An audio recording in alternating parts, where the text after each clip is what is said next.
الحمد لله رب العالمين والصلاة والسلام على أشرف الأنبياء والمرسلين أما بعد فأعوذ بالله من الشيطان الرجيم بسم الله الرحمن الرحيم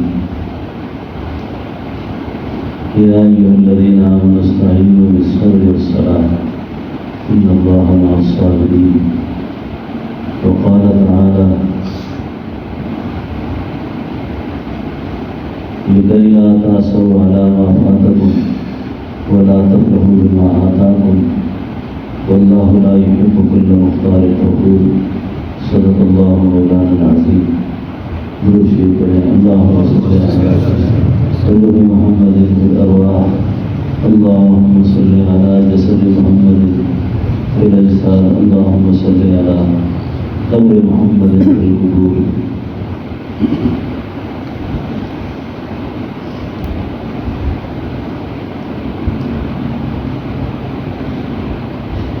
اللہ جل شانہ نے بندہ مومن کو ہر حال کے اندر دو باتوں کی تلقین فرمائی ہے: صبر اور شکر. صبر اور شکر یہ دو ایسی نعمتیں ہیں اس کا سوار کبھی گرتا نہیں ہے. صبر کے مسافر پر بھی اور شکر کے مسافر پر بھی اللہ کے خاص فضل ہوتے ہیں. قصہ یوں ہے کہ بعض امور اللہ رب العالمین نے ایسے بنائے ہیں جن کا بالکل یہ اختیار اللہ کے اپنے قبضے میں ہے. تو ہم بندے کی مجال نہیں ہے، بندے کی مجال نہیں ہے.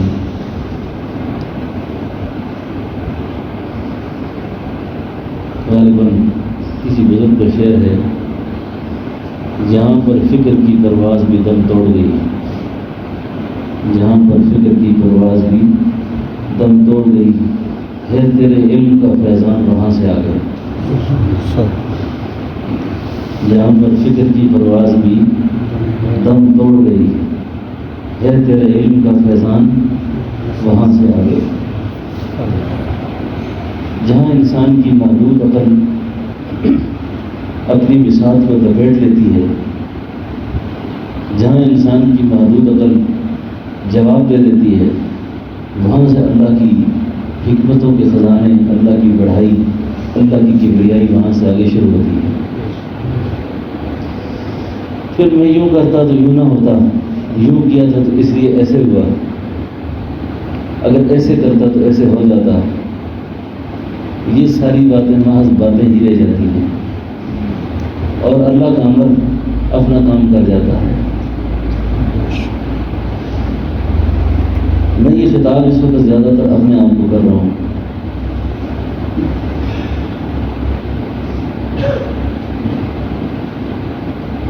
میں کل سوچ رہا تھا کہ دو بھائیوں کی رخصتی میرے ہاتھوں میں ہوئی ہے.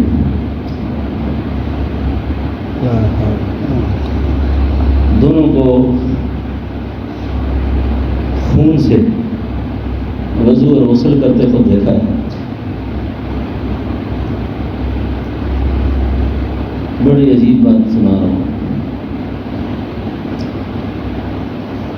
لیکن دین اللہ کی ایسی نعمت ہے جو بڑے بڑے حوصلوں، بڑے بڑے حالات میں انسان کو حوصلہ دیتا ہے.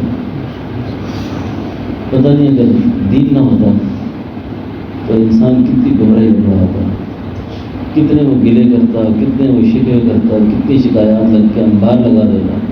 ایسا کیوں ہوا ہے؟ بچے بھی چھوٹے ہیں، اللہ آپ نے کیوں مارا؟ مرنے کے حالات نہیں تھے، اللہ کیوں اٹھا دیا؟ ایسے کہتے لوگ. اور انسان کے اپنے اختیار میں ہوتا، وہ یہ کہ جی میرے بچوں کی شادیاں ہو جاتی ہیں، بچے جوان ہو جاتے ہیں، بچوں کو اپنے گھروں میں دیکھتا. یہ ہر ایک انسان کی حسرت ہے دل کی، لیکن قضا ان چیزوں کو نہیں دیکھتی. قضا کو ان چیزوں کی کوئی پرواہ نہیں ہے. وہ اللہ کا ایک عمل ہے، وہ اللہ کی مشیت ہے. جس نے اپنے وقت پر پورا ہونا. بڑے بڑے ہوشیار، بڑے بڑے سیانے موت کے آگے بے بس ہو جاتے ہیں اور کہتے ہیں کہ میری یہ لمحے کی غلطی، لمحوں کی غلطی قیامت تک کی جدائی ڈال دیتی ہے. لیکن لمحے کیسے غلطی کرتے ہیں، اس کے پیچھے بھی تو تقدیر ہے، اس کے پیچھے بھی تو مقدر ہے. اکبر الہ آبادی نے کہا تھا کہ قضا کے سامنے بیکار ہوتے ہیں حواس اکبر،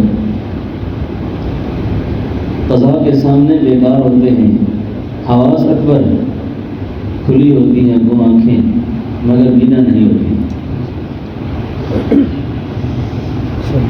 عارف زمانہ شیخ العصر عارف باللہ حضرت شاہ حکیم محمد اختر صاحب رحمۃ اللہ علیہ فرمایا کرتے تھے، اکبر اگر میرے سامنے یہ شعر کہتے تو میں بھی اکبر کو ایک شعر سناتا کہ آ کر قضا باہوش کو بے ہوش کر گئی، آ کر قضا باہوش کو بے ہوش کر گئی، ہنگامہ حیات کو خاموش کر گئی.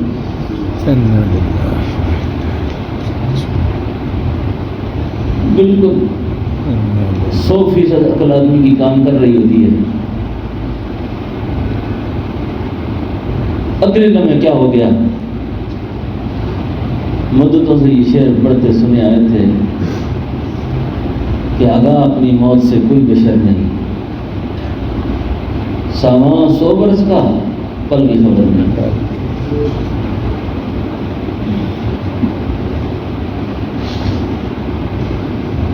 سب نے اپنے اپنے محسنوں کو، اپنے پیاروں کو دفنایا ہے، اٹھایا ہے. بعض بات ایسی ہوتی ہیں کہ جو موت جیسا باز بھی اگر کسی کو انسان نہ بنائے نا، موت جیسا باز. میں اپنے بھائی کی وفات کے بعد ابھی سوچ رہا تھا کہ اگر اس بھائی کی موت نے اگر ہمیں انسان نہ بنایا، اس کے بعد کوئی چانس نہیں ہے. اتنا ہی ہے نا، کیا کرے آدمی. اللہ سمجھانے کے لیے کیا کرتے ہیں کہ دنیا کے اندر جو واقعات پیش آتے ہیں یہ کیوں آتے ہیں؟ ان واقعات کا اصل مقصود کیا ہے؟ اصل تو یہ کہ دنیا میں پکڑے کہ بھئی یہ نہیں رہا میں کہاں رہوں گا. اس لیے دوستو ایک بات کا اہتمام رکھیں، اپنی نصیحت وصیت جو ہے نا یہ بہت ضروری چیز ہے. نصیحت وصیت ضرور رکھیں، اپنا معاملہ اللہ سے بھی ٹھیک رکھیں، مخلوق سے بھی ٹھیک رکھیں. مرنے کے بعد بھی افراتفری پیدا نہ ہو جائے، کس کا کیا معاملہ ہے، کس کا کیا معاملہ نہیں، کیا کرنا ہے. اور یہ دعا ہر دعا میں شامل رکھیں، اللہ اس وقت تک نہ اٹھا جب تک تو راضی نہیں ہوا، اور رضا کے بعد جب مرضی اٹھا لے. رہنا ہے کسی پہلے کون آئے آبائے ماں رفتے ہیں، ماں باپ کے در گئے تھے. تو ہر واقعہ کے اندر ایک صبر اور شکر کا پہلو ہوتا ہے. اللہ والوں نے لکھا ہے کہ موت کے اوپر بھی اللہ کا شکر کرو. تھوڑی دیر کے لیے جھٹکا لگتا ہے آدمی کو، بھائی مر گیا ہے، باپ فوت ہو گیا ہے، ماں مر گئی ہے، سین گھر اجڑ گیا ہے، اس پر کیا شکر ہے؟ سبحان اللہ. اللہ والوں نے اس کے بھی جواب دیے ہیں. فرمایا اس کا شکر یہ ہے کہ شکر ہے کہ یہ بھائی عمر کے اس حصے میں فوت ہوا ہے کہ بچہ کوئی اس سائز کا نہیں ہے، سارے بڑے ہیں. اگر بچوں پر وہ یتیمی کا دور ہو جاتا جس میں بچے رات کو ماں کے بغیر سوتے نہیں ہیں، باپ کو کنوریوں کے بغیر سوتے نہیں ہیں، ایسا بھی ہوتا ہے، ایسے بھی ہوتا ہے. تو شکر ہے یا اللہ، موت تو آنی تھی. اگر 48-50 سال کی عمر میں موت دی ہے یہی موت اگر 30 سال کی عمر میں آ جاتی کیا کر سکتے تھے؟ یہ شکر ہے. اور پھر غیر اختیاری امور جتنے بھی ہوتے ہیں نا، غیر اختیاری امور کے اندر حد سے زیادہ پریشان ہونا یہ قابل اصلاح امر ہے، قابل اصلاح ہے. یعنی غیر اختیاری چیز ہے موت. اب یہ حادثہ اور واقعہ کسی وقت بھی کسی کے ساتھ بھی ہو سکتا ہے.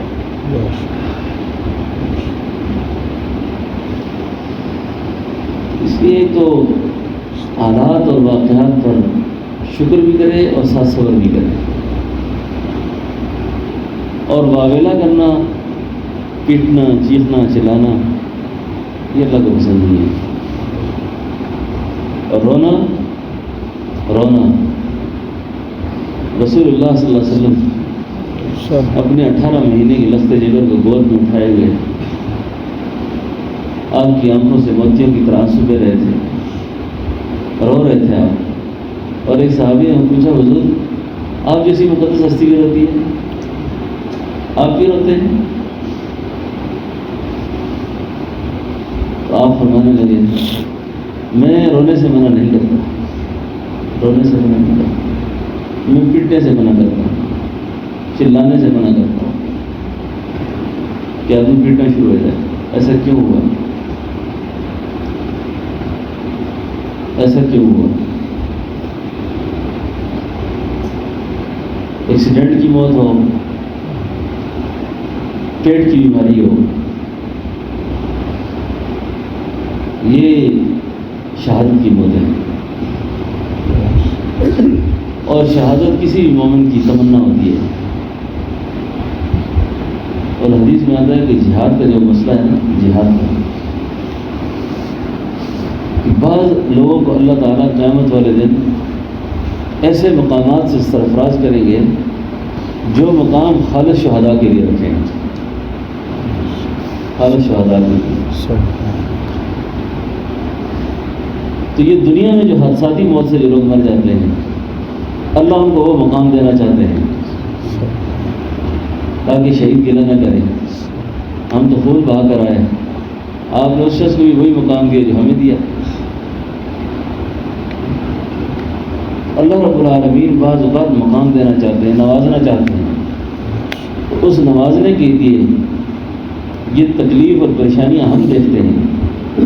جس بندہ اپنے پاس بلا رہے ہیں وہ نہیں دیکھتا ہے. ہمارے سامنے خون میں لت پت ہو گیا آدمی، ہمارے سامنے یہ سارے کیسے ہوتے ہیں. لیکن مرنے والا جو ہے ایمان کی حالت میں جو شخص رخصت ہوتا ہے اس کے لیے کوئی مسئلہ نہیں ہوتا، اس کے لیے کوئی پریشانی نہیں ہوتی. یہ سارے غم، ساری پریشانیاں، ساری آزمائشیں، سارے ابتلا یہ بچوں کے لیے، بھائیوں کے لیے، اولاد کے لیے رہ جاتے ہیں.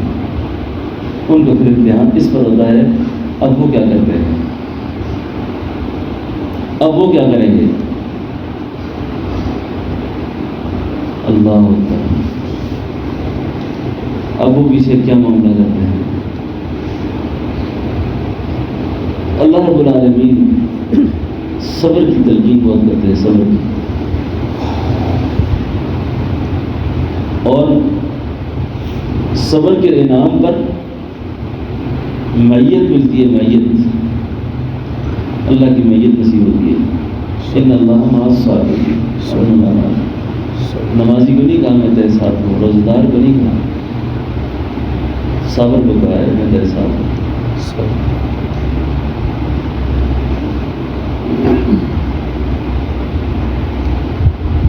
بڑی بڑی آزمائشیں، بڑی بڑی پریشانیاں، بڑے بڑے حالات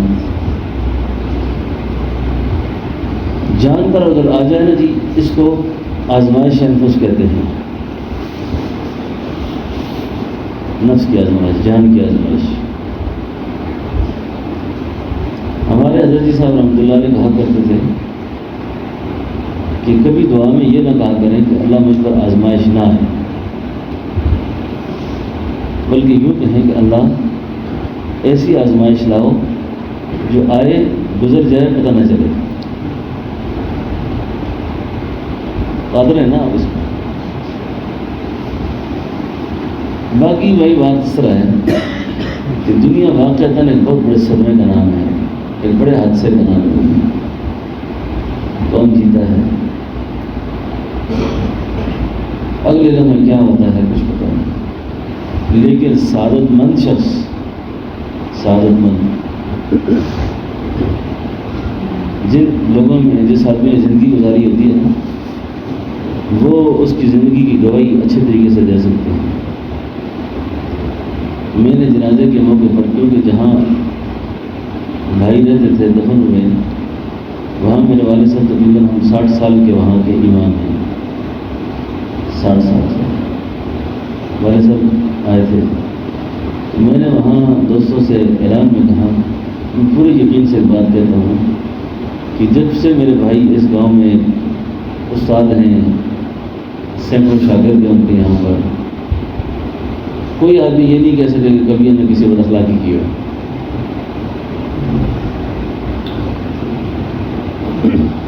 یتیموں کا غم ان کو، غریبوں کا غم ان کو، فقیروں کا، مسکینوں کا، اپنوں کا، پرانوں کا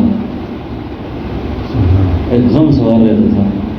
جس کی نوکری نہیں ہے اللہ اس کی نوکری دے دے، اس غم میں لگے رہتے تھے. جس کی شادیاں نہیں ہیں اس کے نکاح کے پروگراموں میں لگے ہوئے، بیواؤں کے، مسکینوں کے، رنگ برنگی خدمات کا اگلا محدود سلسلہ تھا ان کا. تو میں اس سے سوچ رہا تھا یہ تو 5 بچے تو ان کے یتیم ہو گئے، لیکن 5 بچے کیا یتیم ہوئے، کئی خاندان یتیم ہوئے. کئی خاندان بڑی بڑی مشکلوں میں دیکھا لوگ قاضی صاحب کی خدمت میں آتے ہیں، قاضی صاحب یہ کر رہے ہیں، ہمارا یہ کر رہے ہیں، یہ کر رہے ہیں، یہ کر رہے ہیں. صبح و رات یہی کام تھا بس. اور زندگی کے ان کے بعض پہلو ایسے ہیں کہ بندہ حیران اور پریشان ہو جاتا ہے کہ عام آدمی کی بس کی بات نہیں ہے وہ کام کر سکے. کوئی کسی کا غم نہیں دیتا ہے.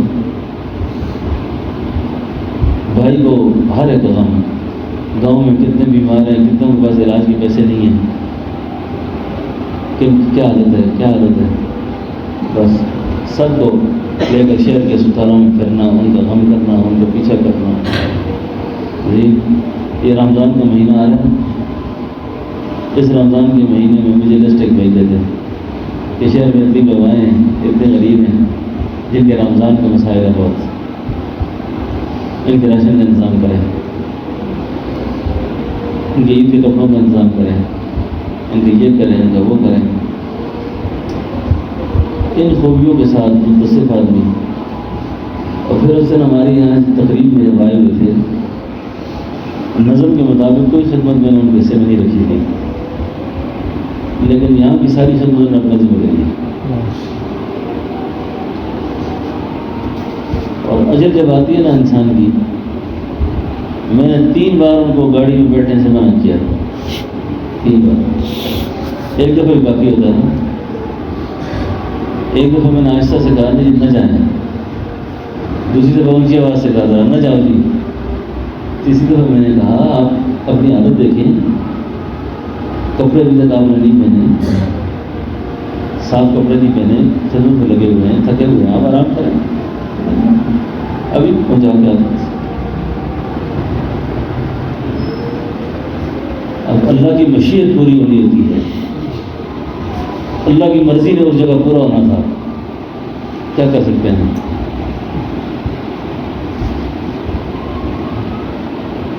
بہرحال جن کو اللہ نے بھائی دیے ہیں، بھائیوں کی قدر کرنی چاہیے، بھائیوں کی قدر کرنی چاہیے. ہماری ہندو زبان کی ایک مثل ہے، گوبر ہوتا ہے نا، گوبر ہمارے لوگ کہا کرتے ہیں بھائی جو ہے نا، بھائی پراگ گوئے دے پھر بھی لوئے دے. بھائی اگر گوبر کا بھی ہے نا، اس کو بھی گوبر نہ سمجھے گی بھی لوہا ہے. کسی وقت میں اگر کوئی کام کسی کو آتا ہے تو پھر بھائی کام آتا ہے، یہ ہوتا ہے زندگی۔ بہرحال ان حالات سے، ان واقعات سے بس یہ دعا کیا کریں کہ اللہ ناکہانی آفات سے بچا دے۔ بس بڑا اچانک ایک صدمہ جب لگ جاتا ہے نا آدمی کو، بڑی تکلیف ہوتی ہے، بڑی تکلیف ہوتی ہے، بڑی تکلیف۔ سوچ انسان کی فکر گم ہو جاتی ہے، کیا کرے کیا نہ کرے سب۔ وہی بات آپ سے عرض کروں کہ اس ایک اللہ کا نام ہے جو سہارا دیتا ہے۔ آدم صفی اللہ نہ رہے، موسیٰ کلیم اللہ نہ رہے، ہم کیا رہے جب رسول خدا نہ رہے؟ اللہ کے رسول صلی اللہ علیہ وسلم کی وفات سے بڑا حادثہ اس دنیا میں نہیں ہو کوئی بھی۔ آپ کے وصال سے بڑا حادثہ اس امت نے نہیں دیکھا کوئی بھی۔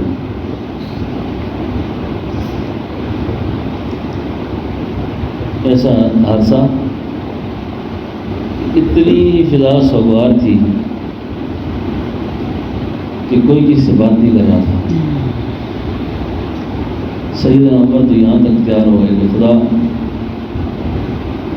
میں کسی نے میرے سامنے آ کر یہ جرأت کی کہ رسول اللہ فوت ہو گئے تو میں اس کی گردن کاٹ دوں۔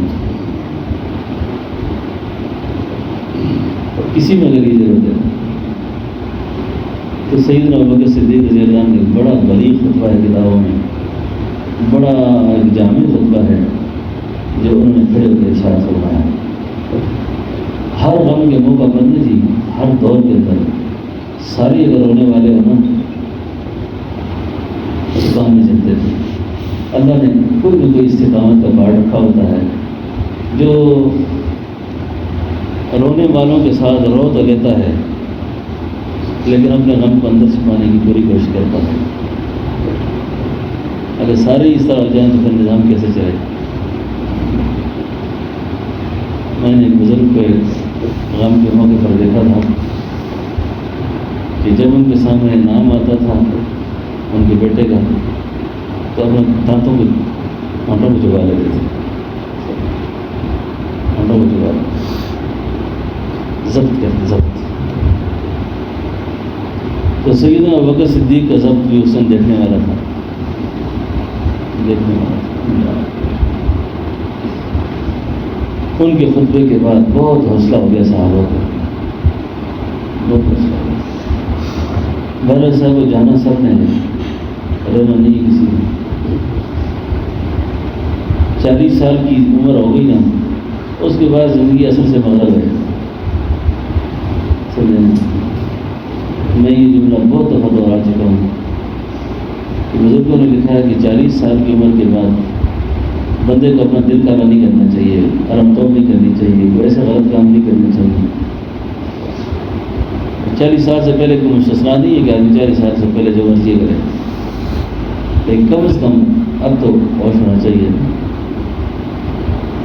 اور 40 سال کی عمر میں اور پھر بزرگوں نے لکھا ہے کہ جب سفیدی پھرنا شروع ہو جائے، داڑھی میں سفیدی آنا شروع ہو جائے، پھر تو پوری کوشش کرے کہ دل کالا نہ کرے، دل کالا نہ کرے۔ اب میرے کوچ کا وقت ہے، اب قیام کا وقت کم رہ گیا ہے، آنے والا وقت بہت تھوڑا رہ گیا ہے، تو میں اس کی فکر تو جیسے حضرت نے ارشاد فرمایا الا بذکر اللہ تطمئن القلوب۔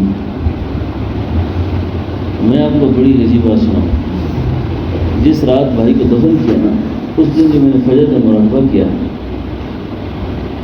ایسا مراقبہ میں نے زندگی میں کم کیا ہے، ایسا مراقبہ، ایسا ذکر اس سے پہلے کبھی شاید ایسا نصیب نہیں ہوا، کیونکہ اللہ فرماتا ہے میں ٹوٹے دل میں ہوں، میں ٹوٹے ہوئے دل میں ہوں، میں ٹوٹے ہوئے دل میں ہوں۔ مجھے اگر تلاش کرنا ہو تو بس ٹوٹے دلوں میں ڈھونڈو مجھے، میں اس دل میں مل جاؤں گا۔ تو تو پھر ذکر کا لطف، ذکر کا مزہ اور یقین ہے نا، یہ اللہ کی معرفت جو ہے، اللہ کی پہچان صحیح معنوں میں اگر نصیب ہو نا، صحیح معنوں میں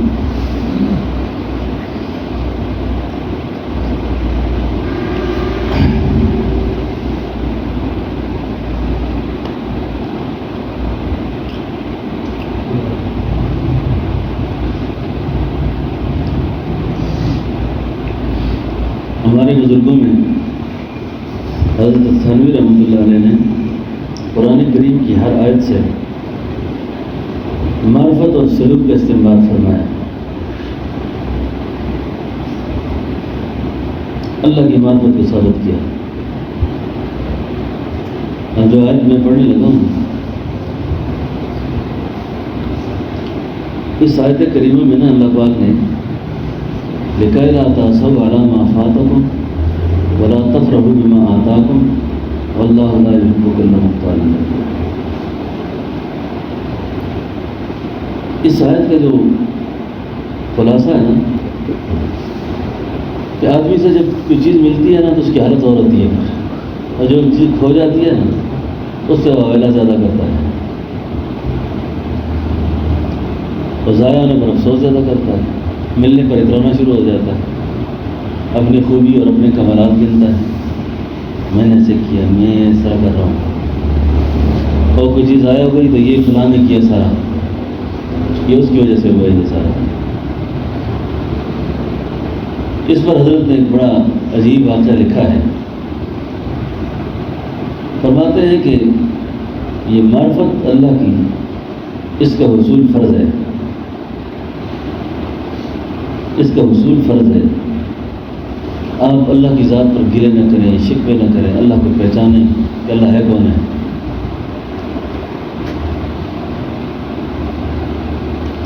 کہتے ہیں کہ ایک آدمی صاحب معرفت تھا اور ایک صاحب معرفت نہیں تھا، دو دوست تھے، ایک کو اللہ کی پہچان نصیب ہے اور ایک کو نہیں ہے۔ دونوں کو اللہ نے ایک ایک بیٹا دیا، دونوں ایک زمانے میں ایک بیماری میں مبتلا ہو گئے، دونوں کا ایک ہی علاج ہوا لیکن دونوں مر گئے۔ اب ایک کا باپ صاحب معرفت ہے، صاحب یقین ہے، اور دوسرے کا نہیں ہے۔ اب جو صاحب معرفت ہے نا، اس کے پاس ایک آدمی آتا ہے اور آ کر کہتا ہے اگر آپ کے بیٹے کا علاج ڈاکٹر اچھا کرتے نا تو بیٹا آپ کا بچہ تھا، اور دوسرے سے بھی آگر یہی بات کی کہ آپ کے بیٹے کا علاج صحیح نہیں ہوا، اگر صحیح ہوتا تو یہ بچ جاتا۔ اب جو صاحب معرفت ہے اس نے تھوڑی دیر کے لیے آنکھیں بند کی، اپنے دل کی طرف متوجہ ہوا، سر اٹھایا تو کہنے لگا بھائی یہ بھی تو آخر اللہ کی مرضی تھی نا، یہ بھی اللہ کی مرضی تھی۔ اب جو دوسرا تھا اس سے جب یہ بات کی نا، اس نے کہا بات تو آپ کو ٹھیک ہے، بالکل ڈاکٹر کے خلاف پرچہ ہونا چاہیے، یہ سب ڈاکٹروں کی غفلت سے ہوا ہے۔ فرمایا ایک کا بیٹا مر گیا، اس کا اضطراب نہیں ہے، اس کو بے چینی نہیں ہے، اس کو کیونکہ اس کو معرفت نصیب ہے۔ اب دوسرے کا بیٹا بھی مر گیا، اس کا اضطراب بھی بڑھ گیا، بے چینی بڑھ گئی۔ اس لیے اللہ کی پہچان بڑی ضروری ہے۔ بالقدر خیرہ و شرہ من اللہ تعالیٰ، جس کے لیے بزرگوں نے لکھا ہے کہ بندے کو سبب صحیح اختیار کرنا چاہیے، غلط سبب اختیار کر کے اچھے نتیجے کی امید نہ کرے،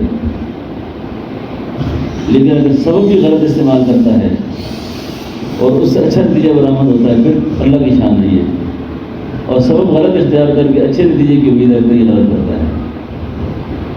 بندے کو سبب صحیح اختیار کرنا چاہیے، نتیجہ اللہ کی ذات پہ چھوڑنا چاہیے۔ بات سمجھ رہے ہیں میری؟ غلط سبب اختیار نہیں کرنا چاہیے۔ ہم اچھے سبب کے مکلف ہیں، نتیجے کے مکلف نہیں ہیں۔ تو باقی انسان جو رو رہا ہے وہ رو چکے گا، جو ہنس رہا ہے وہ ہنس چکے گا۔ سکون دل سے خدا خدا کا، جو ہو رہا ہے وہ ہو چکے گا۔ اللہ اللہ کا جو ہونا ہے وہ ہوگا۔ دنیا میں بہت بڑی آزمائش ہے، بس کوئی کوشش کرے کہ اللہ ہم سے ناراض نہ ہو جائے، اللہ ناراض نہ ہو، اللہ ہم سے خفا نہ ہو، اور اللہ رب العالمین کی جب دنیا سے ہماری رخصتی ہو، دنیا سے رخصتی ہو، بزرگوں نے لکھا ہے کہ دنیا سے جاتے وقت بھی نا ایسا ہو کہ عاشق کا جنازہ ہو ذرا دھوم سے نکلے، عاشق کا جنازہ ہے ذرا دھوم سے نکلے، محبوب کی گلیوں میں ذرا گھوم کے نکلے۔ میں نے اپنے بھائی کا جنازہ جب دیکھا نا، ان کے بے شمار شاگرد اور دوست احباب اور اس طرح، میں نے اس کو کبھی محسوس کیا کہ یہ واقعہ یہ شعر کسی نے لکھا ہے کہ عاشق کا جنازہ ہے ذرا دھوم سے نکلے، صحیح دھوم سے اٹھا جنازہ، اور مخلوق ہے خدا، راستے بند، روڈ بند، اور دنیا میں یہ دھوم ہو اور قبر میں کوئی دیر کی دھوم شروع ہو جائے، سلام قولا من رب رحیم، سلام قولا من رب رحیم۔ یہ کہتے ہیں کہ اہل ایمان کا جو پہلا گاڑا خانہ ہے، اس کو نا پہلا جو سلوٹ ہوگا نا، وہاں پر پہلی جو سلامی ہوگی وہ یہ ہے، سلام قولا من رب رحیم۔ دوسرا سلوٹ رشتے دیں گے، سلام علیکم طبتم فادخلوها خالدین۔ بڑا اعزاز ہوگا، یہ بڑا اکرام ہوگا، اللہ یہ اکرامات ہمیں بھی نصیب فرمائے۔ جب تک جئیں اللہ کے لیے جئیں، جس کی زندگی میں اللہ نہ ہو نا، اللہ کی مرضیات نہ ہوں، تو جینا کیا جینا ہے، جینا کیا جینا ہے، غفلت کی کیا جینے کیا جینے ہیں۔ جس کی زندگی میں اللہ کے حکم نہ ہو، نبی کے طریقہ نہ ہو، حضور کی سنت نہ ہو، بس جب تک زندہ ہے اس کی کوشش کرتے رہیں، لگے رہیں انشاءاللہ، اصلاح کا غم بھی ہو، فکر بھی ہو۔ موت پتہ نہیں کس کس کی اللہ نے کتنی کتنی عمریں لکھی ہیں، کسے رہنا ہے نہیں اس دنیا سے، یہ دنیا یار بھرائی ہے، ہمیں زندگی ہزاروں سال ہو گئے، ایک روز جدائی جدائی ہے۔ وہ ہر ماں کا بیٹا سکندر ذوالقرنین ہوتا ہے نا، ہر ماں کو اپنا بچہ ایسے ہی لگتا ہے نا، کتابوں میں لکھا ہے حکایات میں کہ سلطان سکندر ذوالقرنین کی ماں جب اس کی قبر میں جاتی تھی نا، تو آواز دے کے کہتی تھی، سلطان کدھر ہو، سکندر کدھر ہو۔ وہ کہتی تھی کہ ایک دن میں نے بھی آواز سنی، کس سلطان سکندر کو پکار رہی ہے، یہاں تو بڑے بڑے سلطان پڑے ہیں، تو بے شمار سلطان ہیں۔ سلطان سکندر نے جب دنیا سے جا رہے تھے نا، تو وصیت کی تھی کہ میرا جنازہ جو ہے نا، میری میت میری گھر کی اگلی دیوار، پچھلی دیوار توڑ کر نکالنا ہے۔ کسی نے پوچھا تھا اس سے کہ یہ کیا طریقہ، دروازے سے کیوں نہ نکالے، کمرے کا دروازہ پیچھے سے توڑ کے نکالے، اب دنیا کو پتہ چلے کہ زندگی اتنی ہے کہ دروازے سے داخل ہوا تھا اور پیچھے سے نکل گیا۔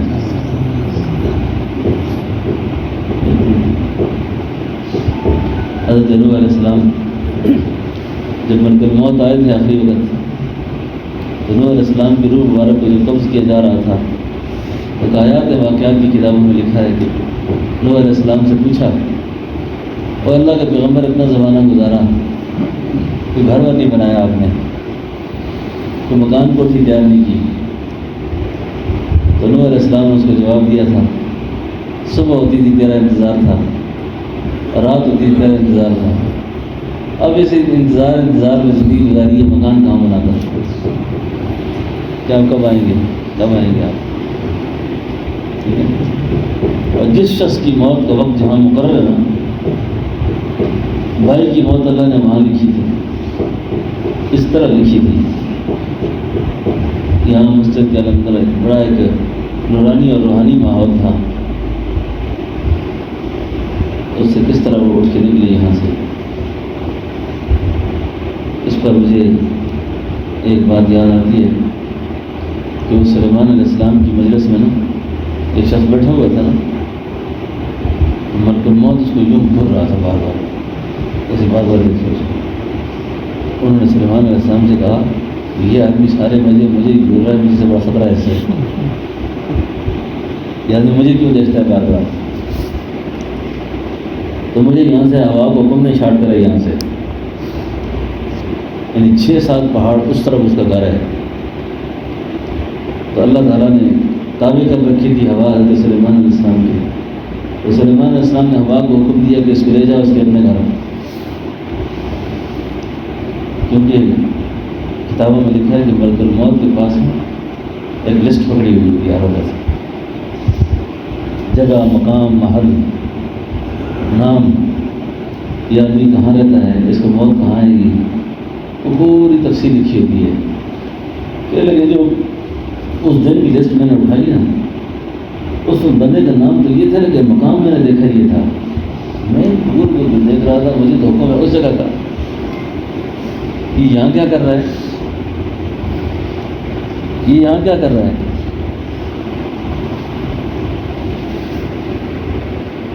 تو میں نے جا کر موت کا جب وقت آیا تو میں نے دیکھا اس کو کہ اسی مقام پر تھا جہاں میں نے اس کی روح لینی تھی. بہرحال حضرت کی موجودگی میں نے بڑی ضرورت کی ہے محدث کے سامنے، مفسر عالم کے سامنے گفتگو کرنا ذرا تھوڑا سا صبر آزما کام ہوتا ہے. آپ کی موجودگی میں ایک روایت بیان کر کے بات کو ختم کرتا ہوں. یہ جو میتوں کے لیے دعا کرتے ہیں نا، تفسیر ابن کثیر کے کسی جگہ عائشہ پر یہ بات دیکھی تھی. میت کے لیے جو دعا کی جاتی ہے نا کہ اللہ میتوں کو بخش دے، تو فرمایا میت بھی اس کے لیے دعا کرتی ہے، اس کے لیے دعا کرتے ہیں. یہ آج بڑی عجیب سی بات، شاید آپ نے اس سے پہلے یہ بات نہ سنی. جب مرنے والوں کے حق میں ہم دعا کرتے ہیں نا اللہ اس کو بخش دے، تو مرنے والا بھی دعا کرتا ہے، لیکن ہماری دعا میں اس کی دعا میں فرق ہے. وہ ہمارے لیے پتہ کیا دعا کرتا ہے، جب سمجھ آئے تو پھر سبحان اللہ کہنا، مجھے پتہ چلے کہ آپ سمجھ گئے. ہم نے کہا اللہ اس مردے کو بخش دے، اس میت کو بخش دے، یہ دعا کر دی نا. اب جب یہ دعا اور اصحال ثواب اس کو پہنچتا ہے نا، وہ آگے سے جواب میں کہتا ہے میرے اللہ اس شخص کو اس وقت تک گیان نہ بتا جب تک تو اس سے راضی نہ ہو جائے. سبحان اللہ. اللہ اس کو اس وقت تک گیان نہ لا جب تک تو اس سے، اللہ اکبر، کتنی بڑی دعا ہے یہ. رضا کے بعد چلے جانا، پھر دنیا میں کیا کرنا ہے، پھر یہاں کیا کرنا ہے. یہاں تو ایک غم نہیں، دوسرا نہیں، دوسرا پریشانی نہیں، تیسری. وہاں تو جا کے بندہ پھر آرام سے سوتا ہے.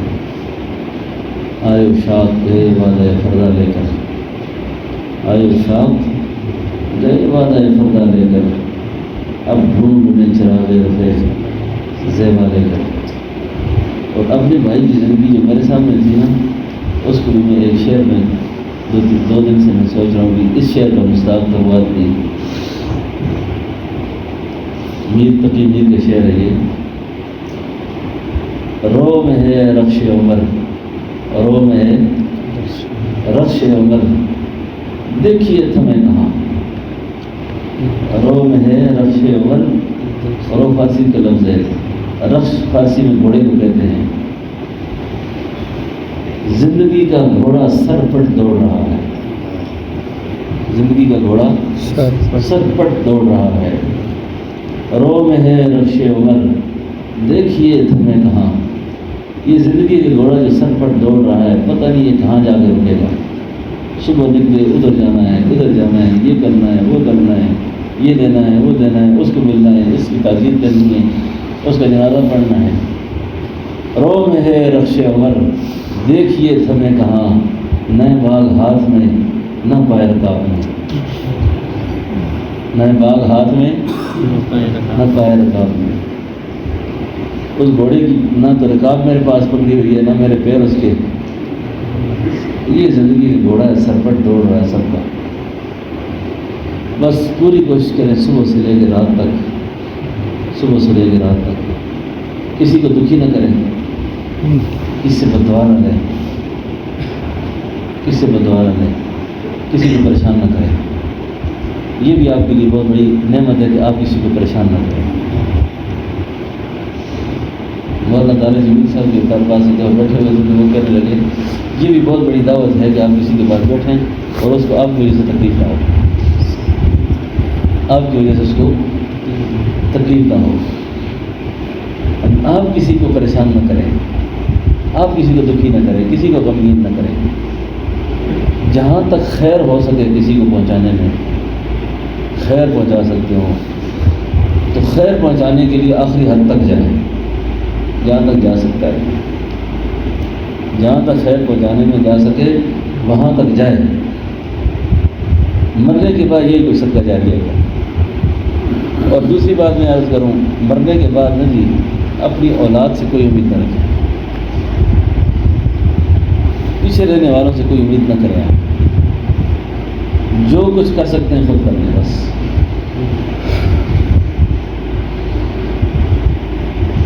اس دن میں اپنے بھائی کو دفن کرنے کے بعد قبر میں بیٹھا رہا کافی دیر، تو میرے ساتھ کافی ساتھی بیٹھے رہے۔ میں نے بڑے بڑے جنازوں میں گیا ہوں، لوگ دفنانے کے بعد بھاگتے ہیں وہاں سے، تو میں نے ساتھیوں سے کہا آپ سب چلے جاؤ، میں نے یہاں بیٹھنا ہے۔ میں نے کہا رسول اللہ صلی اللہ علیہ وسلم نے فرمایا کہ اگر میتوں کے پاس اتنی دیر تک بیٹھوں جب تک ایک اونٹ ذبح ہوتا ہے، اس کے گوشت کٹتا ہے، تقسیم ہوتا ہے، اور بھائی کہتا بھی حق نہیں ہے، باپ کہتا بھی حق نہیں ہے، ماں کہتا بھی حق نہیں ہے، وہ اسی وقت اٹھ کے گپوں میں لگ جاتے ہیں، اسی وقت اٹھ کے بہت مشاغل میں لگ جاتے ہیں۔ اور ماں ان کے پاس بیٹھو، ان کو اثار ثواب کرو، ابھی تم پلٹتے واپس نہیں ہوگا، اس کو بٹھا دیا جاتا ہے، اس سے علمی کارگزاری شروع ہو جاتی ہے، اگلے قصے شروع ہو جاتے ہیں۔ ان کو غم ہے کہ لوگ بریانی کتنی کھائیں گے، تو پلاؤ کتنی کھائیں گے، تو ان کو کیا ہوگا، تو کہاں رہیں گے، وہ بستر پورے ہیں کہ نہیں ہیں، روٹی کھائیے کہ نہیں کھائی، تو لگا رہتا ہے زندگی میں۔ کم از کم مرنے کے بعد اور مرنے والوں کے ساتھ یہ رویہ نہیں رکھنا چاہیے کہ ہمیں آرام اچھا نہیں ملا، ہمیں کھانا اچھا نہیں ملا، جگہ اچھی نہیں ملی۔ اس رویے کو بھی مسترد کرنا چاہیے۔ مرنے والے کے ساتھ مرنے کے بعد کم از کم اتنا شوق ہو ہمارا کہ ہم روزانہ اس کو اثار ثواب تو کریں، اس کو پڑھ کر بخشیں، اس کے لیے دعائیں کریں، دعائیں مغفرت کریں اس کے لیے۔ تو میں نے آپ ساتھیوں کو جہاں تک میں نے ہو سکا تھا آپ کو منع کیا کہ آپ وہاں تشریف میں لائیں۔ آپ نے مجھے بڑا اس پر راحت پہنچائی، آپ نے راحت پہنچائی ہے۔ بڑے بڑے حضرات کو میں نے فون کیے جب میں کہ ہم نکلے ہوئے ہیں، میں نے ان کو روکا کہ دور علاقے میں آدمی سفر کر کے جائے، پریشان ہوتا ہے، کئی مسائل ہوتے ہیں، تو میری راحت اسی میں تھی کہ آپ حضرات یہیں رہیں، یہیں جس طرح ہماری ملاقات جمعرات کو ہوتی ہے اسی طرح ملاقات ہو۔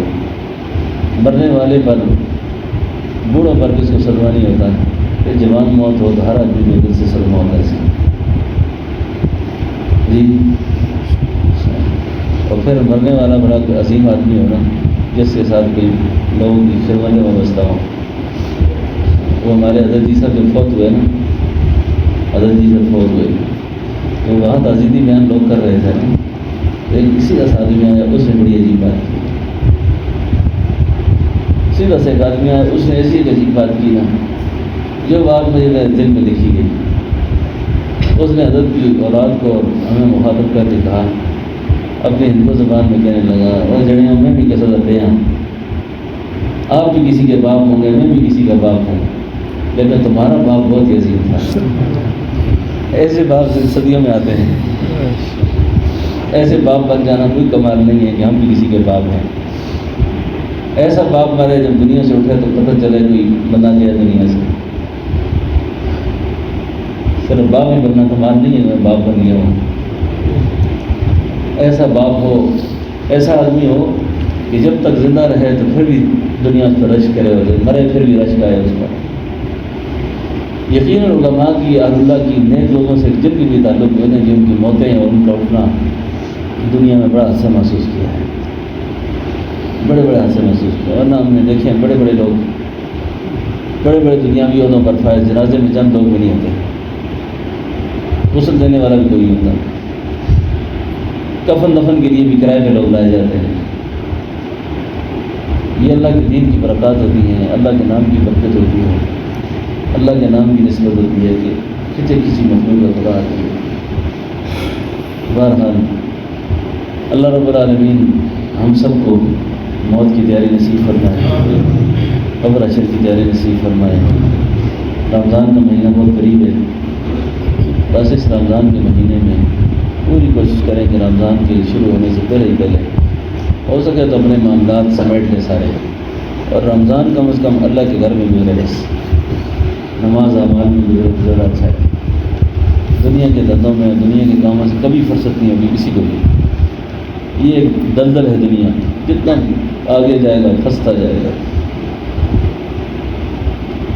ایک تو رمضان کو فارغ کریں، دوسری بات یہ ہے کہ جو لوگ صاحب نصاب ہیں، زکوٰۃ ادا کرنے والے ہیں، وہ اپنی زکوٰۃ رمضان سے پہلے ادا کریں،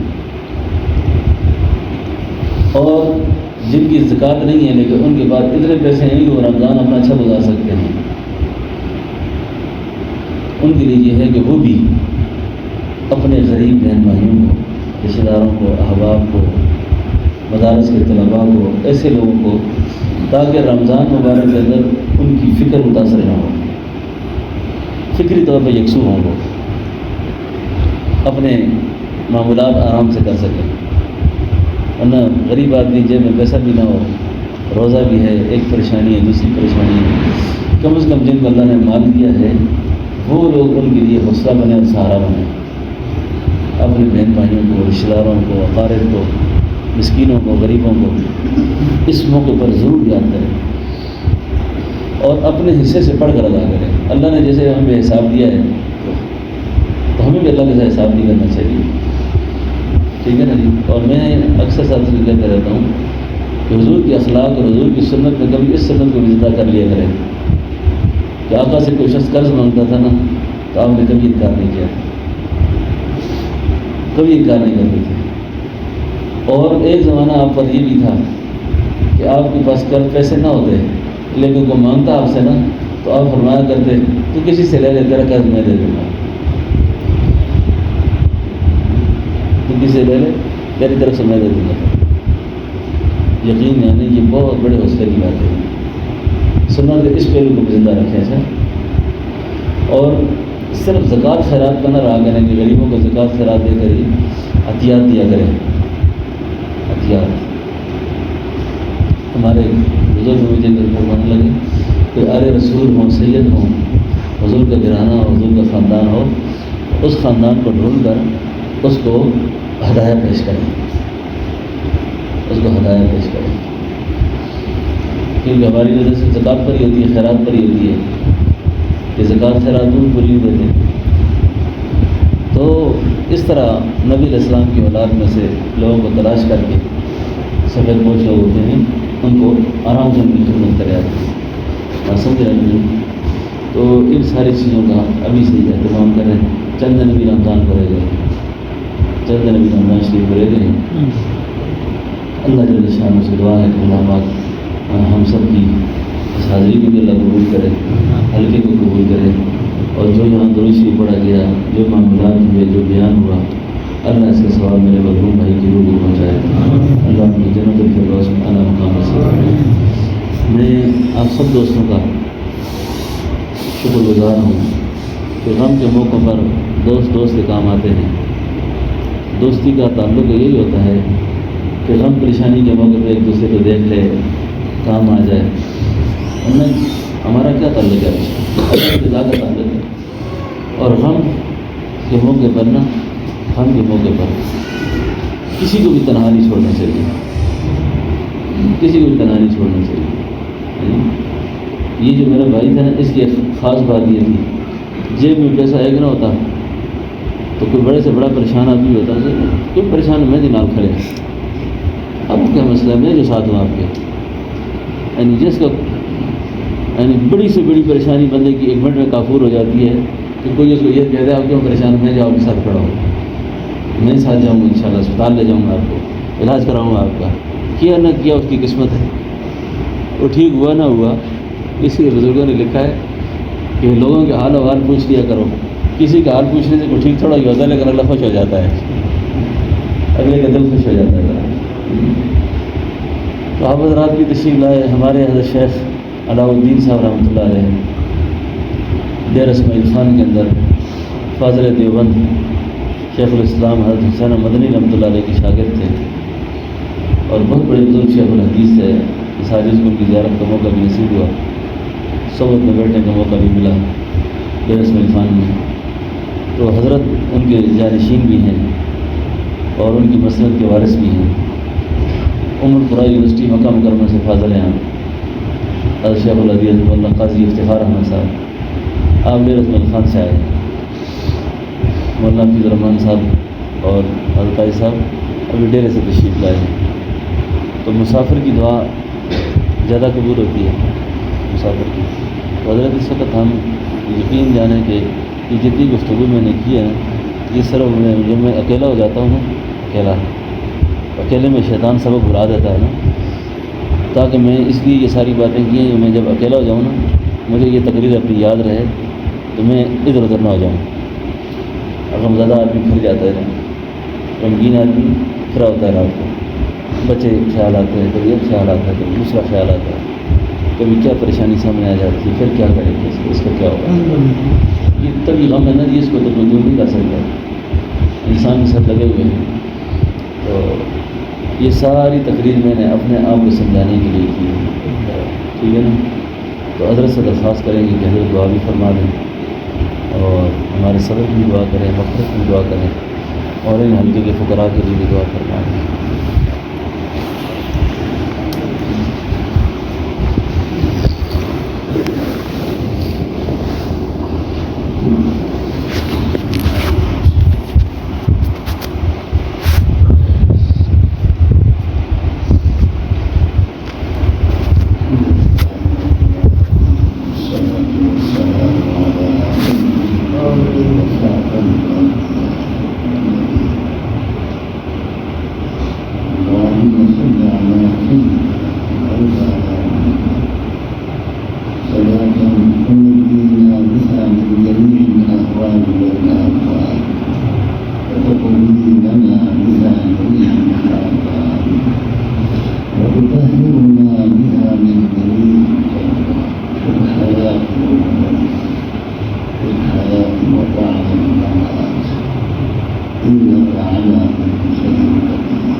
صلى الله على نبينا